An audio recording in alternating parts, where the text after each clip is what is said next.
Seja bem-vindo ao Conselho Consultivo. Hoje é mais um dia decisivo para a Grécia. O Eurogrupo e a Cimeira da Zona Euro aguardam as novas propostas de Atenas. Os ministros das Finanças vão reunir ao meio-dia, hora de Lisboa. Já a Cimeira está agendada para as 5 da tarde. O Eurogrupo está dividido entre os que querem avançar para um novo resgate à Grécia e os que preferem pressionar o governo de Tsipras a aceitar primeiro as medidas dos credores. Alexis Tsipras defende que o não no referendo reforçou o poder negocial da Grécia. O primeiro-ministro grego vai entregar também um comunicado conjunto dos principais partidos gregos, incluindo anteriores governos, a defender um acordo mais vantajoso que inclua uma discussão sobre a sustentabilidade da dívida. Estes trunfos vão ser colocados à prova no Eurogrupo e no Conselho Europeu, que conta com a presença do presidente do BCE. O novo ministro das Finanças da Grécia estreia-se hoje no Eurogrupo. Na tomada de posse, Euclide Tsakalotos confessou estar nervoso e ansioso. Δεν σας κρύβω ότι έχω μεγάλο τρακ και μεγάλη αγωνία. Δεν παίρνω αυτή τη θέση στη πιο εύκολη στιγμή της ελληνικής ιστορίας. Na mesma cerimónia, Varoufakis garantiu que passa a pasta um camarada com a mesma visão ideológica. Αυτό που γίνεται εδώ είναι μια αλλαγή φρουρά μεταξύ κάτι παραπάνω από συντρόφων, φίλων, συναδέρφων, πανεπιστημιακών. Με τον Ευκλήδη έχουμε κοινές φιλοσοφικές, ιδεολογικές, ακαδημαϊκές αναφορές εδώ και πάρα πολλά χρόνια. São os convidados do Conselho Consultivo, o administrador da DIF Broker, Paulo Pinto, o professor da Faculdade de Direito de Lisboa, Miguel Prata Roque, e o diretor executivo da Associação de Empresas Emitentes, Abel Ferreira. Muito bom dia aos três. Abel Ferreira, o que é que poderá acontecer aqui nesta Cimeira Europeia e na reunião do Eurogrupo, que foram agendadas para hoje? Parece-lhe que existe possibilidade de chegarem hoje a um acordo? Ninguém sabe. Eu diria que mesmo os participantes na reunião não sabem.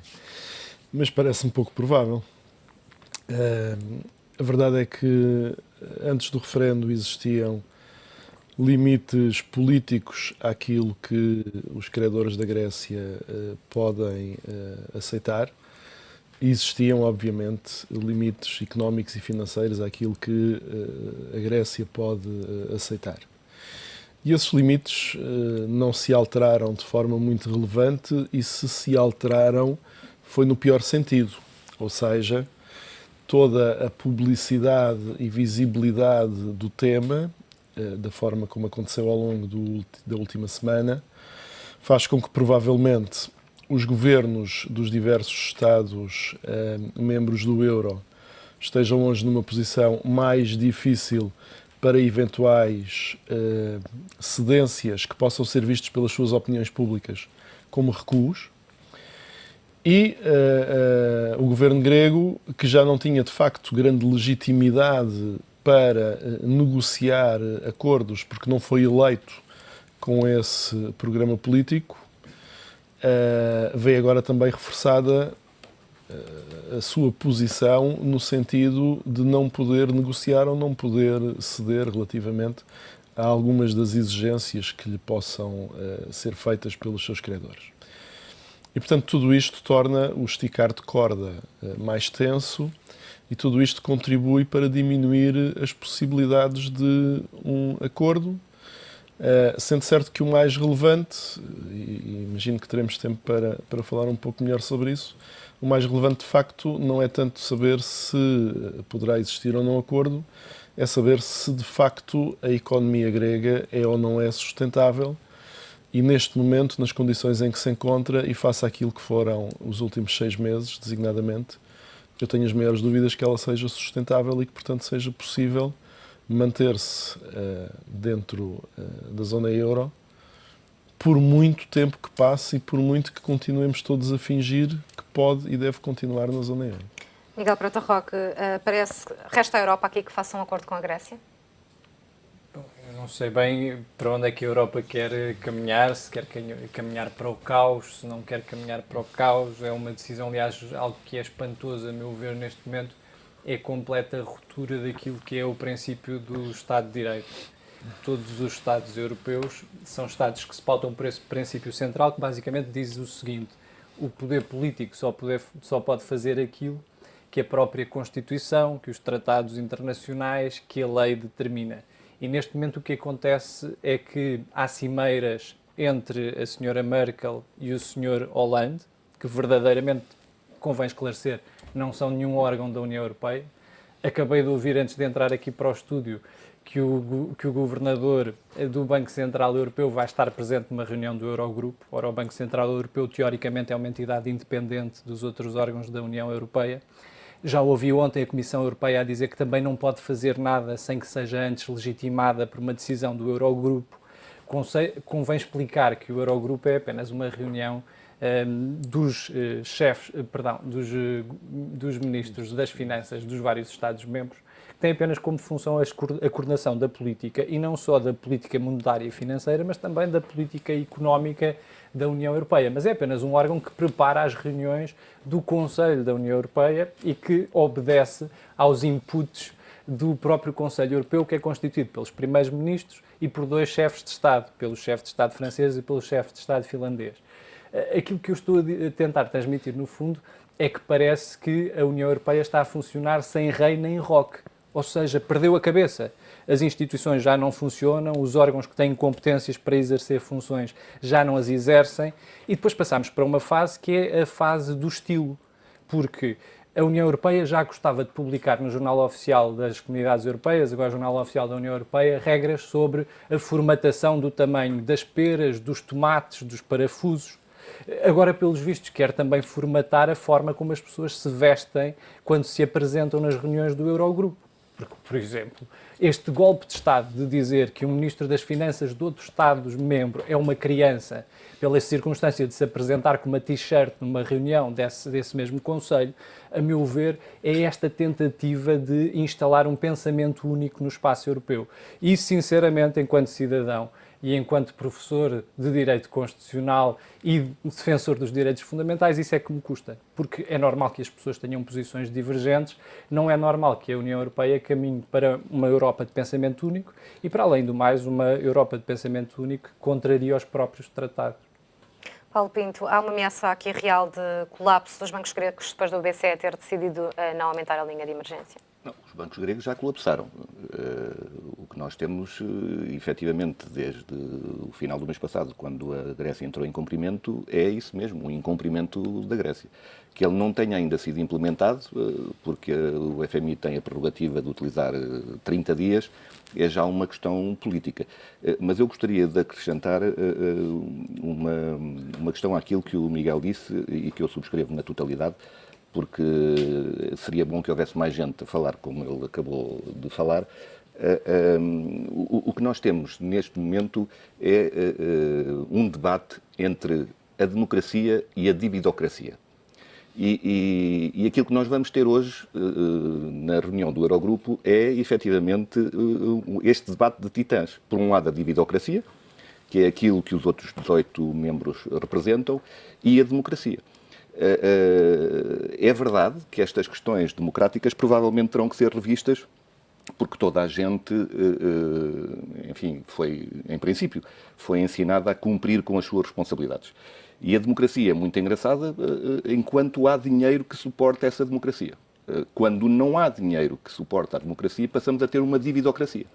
E esta questão é uma questão fundamental, porque numa época de sobreinformação, quanto àquela que nós temos neste momento, paradoxalmente existe um déficit de informação, porque nós não sabemos mais aquilo que é verdade, se aquilo que dizem corresponde efetivamente à verdade, se aquilo que disseram efetivamente se verificou. E eu trouxe hoje, como fiz na semana passada, um pequeno gráfico que foi apresentado pelo Credit Suisse. E a ser verdade, enfim, mas vamos acreditar que sim, que é verdade, aquilo que dizem aqui, a Grécia tem, neste momento, de dívida acumulada entre governo, instituições financeiras, não financeiras e agregados familiares, 353% do seu PIB. É uma situação dramática. Para aqueles que pensam que não vai haver situações de contágio, neste mesmo gráfico nós temos Inglaterra com 536, a Espanha com 479, Portugal com 440, a França com 463, E, portanto, temos aqui situações que podem ser dramáticas. O que existe é uma percepção de falência em relação à Grécia. Aquilo que eu digo é que a falência está generalizada em todo o mundo ocidental e essa é que é a questão que não vejo ser discutida. Enfim, já aqui repeti isso N vezes, ninguém tem que me ouvir por causa disso, evidentemente, mas eu gostaria só de acrescentar que o paladino da austeridade, que é a Alemanha, neste gráfico também está com 302% do seu PIB. Ou seja, só menos 50% do que o rácio utilizado pela Grécia. Eu não creio que haja ninguém que esteja neste momento em condições de poder apregoar, seja o que for, que não seja uma questão de bom senso. E o bom senso, como disse o Miguel, é aquilo que aparentemente deixou de haver a nível europeu. Vimos também o euro a recuar, os juros de dívida a subir, as praças europeias também aqui a ressentir-se um pouco depois da vitória do não. Como é que acha que os mercados vão reagir esta semana? Os mercados andam tipo baratas tontas, porque na realidade falamos muito de mercados, mas os mercados deixaram de existir. Os mercados é normalmente o local onde se encontra a oferta e a procura. E neste momento só existe uma procura, que é a procura dos bancos centrais. E a oferta é daqueles que querem sair do mercado. Esse é o problema que tem sido criado desde 2008 pelos bancos centrais, que é o espírito de rebanho na indústria financeira. E este espírito de rebanho quer dizer que são todos empurrados para pensar da mesma maneira. Por enquanto tem funcionado bem porque eles estão todos do lado da procura. No momento em que estiverem todos do lado da saída, imagino que é um rebanho querer sair por um funil. E esse é o problema que, no caso da Grécia, por exemplo, não acontece neste momento porque aparentemente o povo é sereno.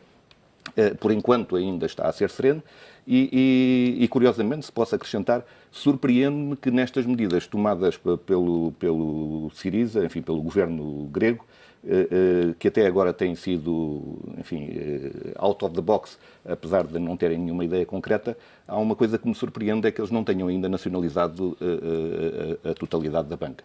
Porque eu julgo que isso poderia ajudar a este processo de saída organizada ou não saída organizada do euro, sendo só uma voz e não um agregado de vozes de bancos que estão todos falidos. Abel Ferreira, falava há pouco de uma possível saída da Grécia do euro e, neste caso, também da sustentabilidade da economia grega. Parece-lhe que a integridade da moeda única está em causa? Antes disso, uma nota breve. Nós podemos, de facto, discutir o tema da Grécia reconduzindo a um problema de democracia.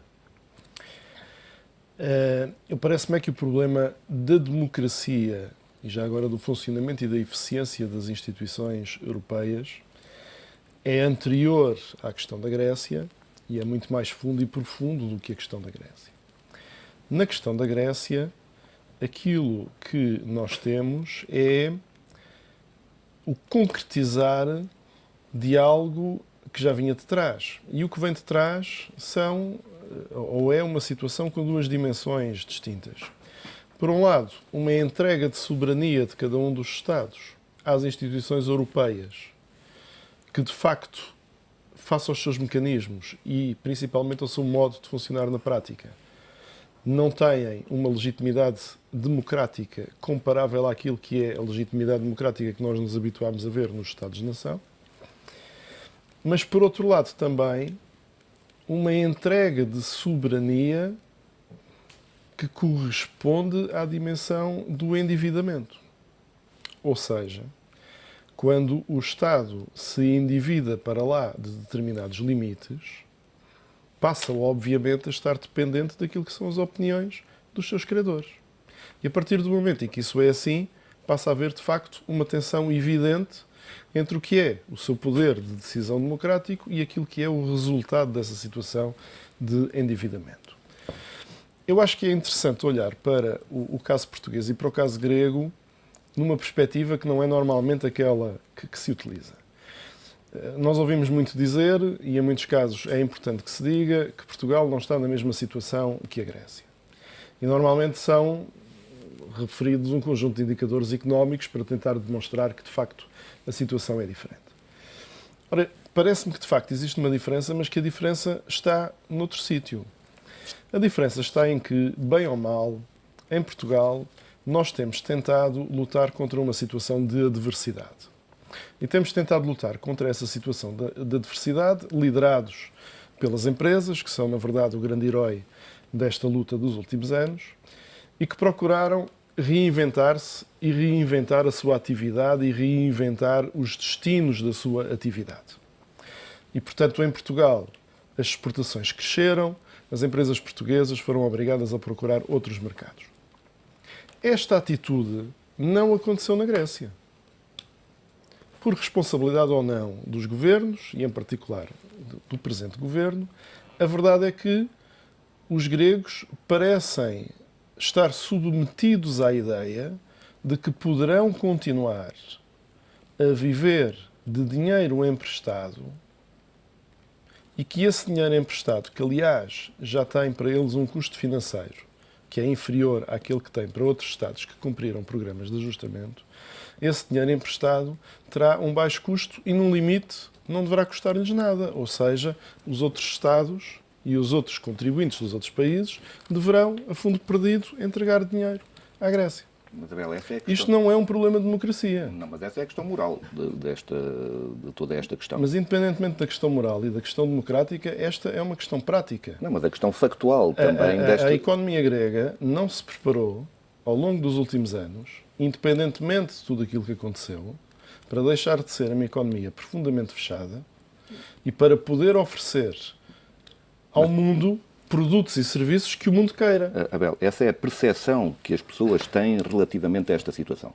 E isso pode ser contradito de uma forma muito simples. Os Estados Unidos, por exemplo, que têm uma dívida superior à dívida do restante mundo acumulada, têm, neste momento, de acordo com o mesmo gráfico do Credit Suisse, 370% de endividamento relacionado com o seu PIB.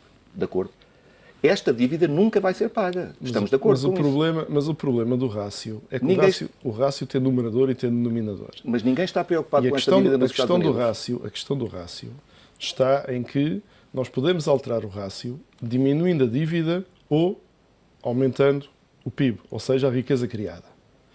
Eu não vejo, independentemente do valor da dívida e de como ele compara relativamente à dívida de outros Estados, eu não vejo na Grécia um esforço para alterar a capacidade de crescimento e o funcionamento da economia. Estamos de acordo com E, portanto, não havendo isso, o que vai acontecer incontornavelmente é o aumento da dívida. Mas é um falso problema, porque eles também não têm a possibilidade, como a Europa fez, de contabilizar, por exemplo, a prostituição mais a negociação da droga para cálculos do PIB. Sim, mas também podemos discutir se de facto essa dívida é verdadeira, porque essa dívida está provavelmente registada em valor nominal e, portanto, nós podemos chegar à conclusão que, de facto, a dívida da Grécia não atinge esse limiar. É possível? É possível que não atinja esse limiar. Tudo é possível. Agora, a questão é, de facto, nós vemos na Grécia uma vontade e uma atuação no sentido de alterar o modo de funcionamento que dura há décadas e que não levou nunca os gregos a estarem numa capacidade de autonomia financeira e económica? Não vemos. Não, de acordo, não vemos isso, mas eu não estou a dizer que sou favorável à posição que a Grécia tomou. O que eu estou a dizer é que podemos aproveitar a posição que a Grécia tomou neste contexto para discutirmos aquilo que efetivamente é importante. Podemos e devemos. E poderíamos ter aproveitado melhor se o governo grego, no momento em que entra num processo negocial novo, para além das questões de estilo, que passam pela ausência da gravata ou pela t-shirt e que de facto são e devem ser irrelevantes, não tivesse adotado uma postura de grande arrogância que, de facto, minou o processo negocial e retirou confiança ao processo negocial. Eu também acho que, de facto, perdemos todos uma oportunidade de poder ter discutido este tema de uma forma muito mais séria e ponderada. Mas, de facto, o grande contribuinte para que tivéssemos perdido essa oportunidade foi o governo grego com o início da atuação que teve relativamente às instituições europeias. Miguel Prata Roque, acredita que ainda existe possibilidade ou acredita que seria favorável que a Grécia permanecesse no euro? Para a Grécia, não, de certo. Quer dizer, se a União Europeia continuar a manter esta postura intransigente, obviamente que a Grécia precisará de um espaço de oxigenação. Por alguma coisa o Oxi ganhou o referendo, é porque essa falta de oxigénio obviamente impede as pessoas de pensar. E um dos meus problemas é este. O facto de nós termos dívida pública retira-nos soberania? Sim e não. Mas eu também queria clarificar uma coisa. É que o meu rendimento anual também, se fôssemos pensar do ponto de vista da minha dívida pessoal, a minha dívida pessoal neste momento equivale a 400% do meu rendimento anual. E eu não sinto que o meu banco, que financiou a minha necessidade episódica, conjuntural de financiamento, determine o que é que eu como ou deixo de comer. Se eu posso ir ao teatro ou se não posso ir ao teatro. Se eu tenho direito a comprar um casaco melhor cortado ou não. E é isto, no fundo, que tentaram impor à Grécia. O mecanismo de estabilização financeira exige que o país, e isto também convinha esclarecer quem são os credores, porque às vezes diz-se assim, bom, a Alemanha é a grande credora da Grécia. O que serviram estes 5 anos serviram precisamente para limpar dívida que era dívida privada e que foi assumida por fundos públicos. O problema neste momento é que se transferiu dívida que estava no setor privado para dívida do setor público. Portanto, quem é verdadeiro credor neste momento é a Comissão Europeia, que curiosamente contratou empréstimos a instituições financeiras privadas para poder financiar a Grécia. E, portanto, não são os Estados que financiam diretamente a Grécia, os outros Estados. Às vezes diz, bom, era o que faltava, que as outras democracias, isto tem que ir ao Parlamento alemão, isto tem que ir ao Parlamento finlandês. Ontem foi o Parlamento holandês a pronunciar-se sobre esta questão. A questão central é esta. Vale a pena abdicar da soberania para termos um Banco Central Europeu? Vale, se esse Banco Central Europeu for um banco de todos os Estados. Ora, não é incompreensível que este Banco Central Europeu financie bancos privados a 0,3% e depois a Grécia pague 3% de empréstimo à Comissão Europeia. E, portanto, é de facto uma situação que tem alguma dificuldade de perceber como é que se abdica da soberania monetária, da soberania financeira, mas depois não se tem as contrapartidas de se pertencer a uma zona económica única. Miguel Prata Roque, Paulo Pinto e Abel Ferreira, muito obrigada por terem estado presentes no Conselho Consultivo de hoje, que fica por aqui, que regressa amanhã com os últimos desenvolvimentos destas negociações entre a Grécia e os parceiros europeus.